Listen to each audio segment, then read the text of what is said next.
Grand rising and bright blessings to all of my pedal patrons. Welcome to Sunday, the 21st of July, 20 and 24, making it a 9 Universal Numerological Energy Value Frequency Day, which is all about wrapping up cycles.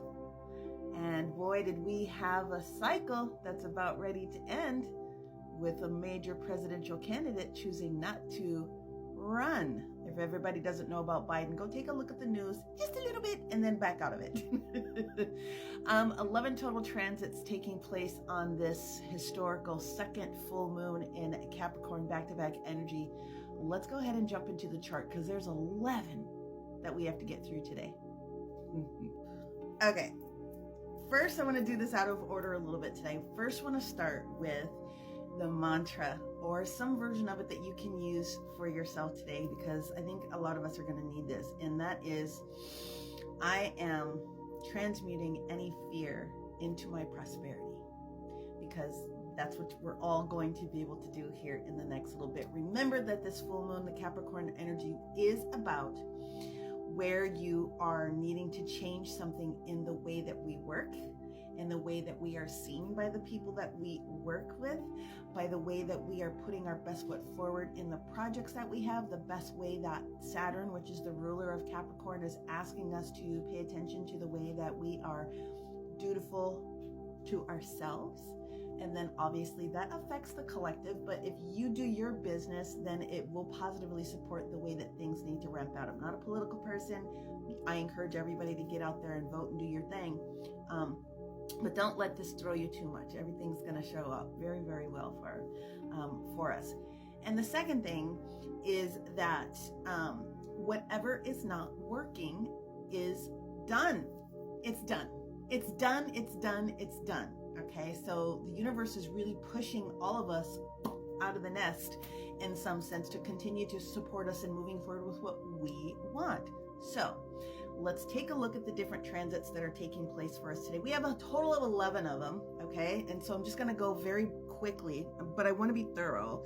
This morning between 12:45 a.m. and about 3:15, we had the last energies of what was taking place with the moon in Capricorn, and that happened to be a quincunx with what's taking place here with the Mercury in Leo, the way that we're communicating.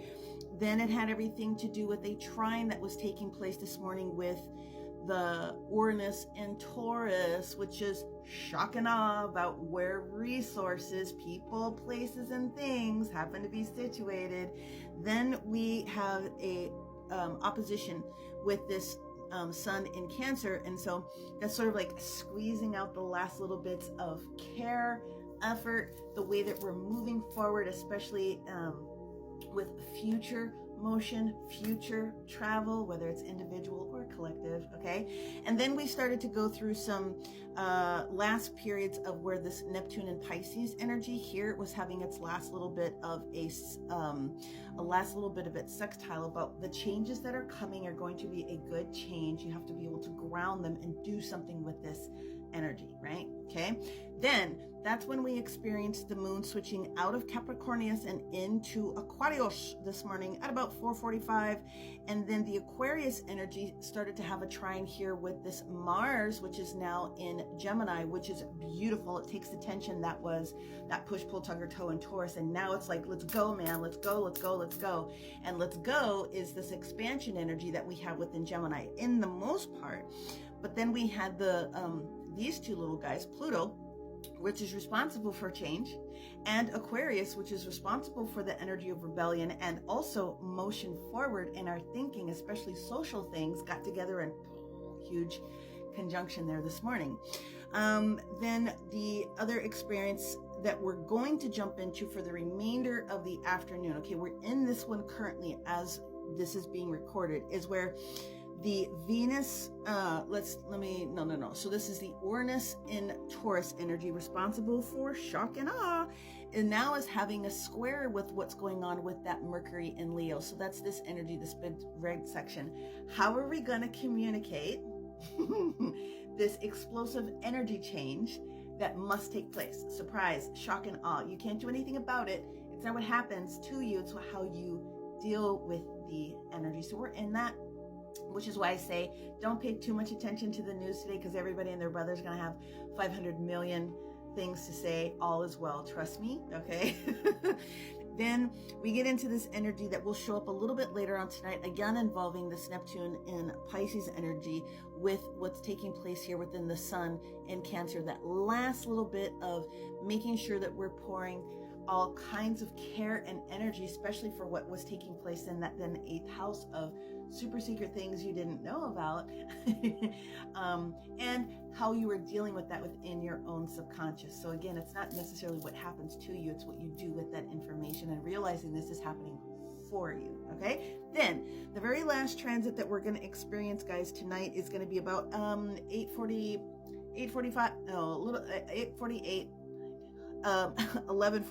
on the other coast. And so we're going to wake up into that energy, and that's where we're going to have this communication about, let's be very aggressive with this Mars that is taking place here in excuse me, there's Jupiter right there, and the harmony that it creates with this Pluto in Aquarius. So even though it looks busy, crazy, it's all of this energy is talking to us again about whatever is going on in the value of self, whatever is required for you to be at your most and highest and best good, whatever is going to be required for you to jump into the motion of, we have to make this change take place in order for your highest and best good individually, and yes, also collectively. This is it. We're ripping the Band-Aid off. We're done with all the shenanigans, okay? And now we're getting down to the brass tacks of what that looks like. If I had to put it into major, there's too much. So what we're going to do is we're going to break it down into each of the elemental components that are taking place here today. If you happen to be an earth sign, okay, so that's our Taurus, Virgo, and obviously our Capricorns. The energy that is most consistent for all of you guys today is actually this feeling of, it's almost like bliss. It's almost like, yeah, man, let's make this happen, because whatever is going on with this earthen energy within you guys is helping to solidify what you have going on within the energy of how you're caring about things, honestly. If you happen to be an air sign, so that's going to be our Gemini, our Libra, and especially our Aquarius today with all these changes, this is going to be able to change the way that you are doing things from maybe a more public persona, speaking, writing. Your thoughts are really going to support what you are doing today. So really make sure that you're jumping in on that action. There will be some higher level aspects of what takes place also when it comes to union and friendship for a lot of you guys today. If you are a fire sign, ooh, Aries, Leo, and Sagittarius. What I want to say, especially for today, where have you been out of control? Where has there been a little bit too much extra shine being shoved in other people's direction? Not for everyone, but for some of you guys. And it's about realizing that controlling something or being in your power doesn't mean manipulating other people. So let's pull that back just a nub, okay? And let's realize sometimes it's easier to work with softer information than it is for a big power push. So if you guys can pull that back just a nub today and use that frequency energy, is like, ooh, yeah, let's do this. But also let's make sure that we're doing it in a less manipulative, driving over everybody way, then you're gonna really be able to use the energy and frequency of this change to help you. And if you are a water sign today, obviously our Cancer, our Scorpios, especially our Scorpio rising, and our Piscean friends, it's changing. It's changing. Everything that you've been wanting to experience is already starting to come to a head. Give everyone else a minute or two to sort of catch up with this. Is this the most fantastical thing that's going to take place this year? No. Is it in alignment with what this universe is telling us, that this 8 universal abundant year of all of this information, shock and awe, and all these things is starting to take place? Yeah, because it's showing up on the big stage. However, This is about you releasing yourself from any hostilities and using that energy to push yourself forward and motivate. I'm here if you ever want to get into a conversation and break it down. But as always, may you receive everything you need, want, and desire, and find the beauty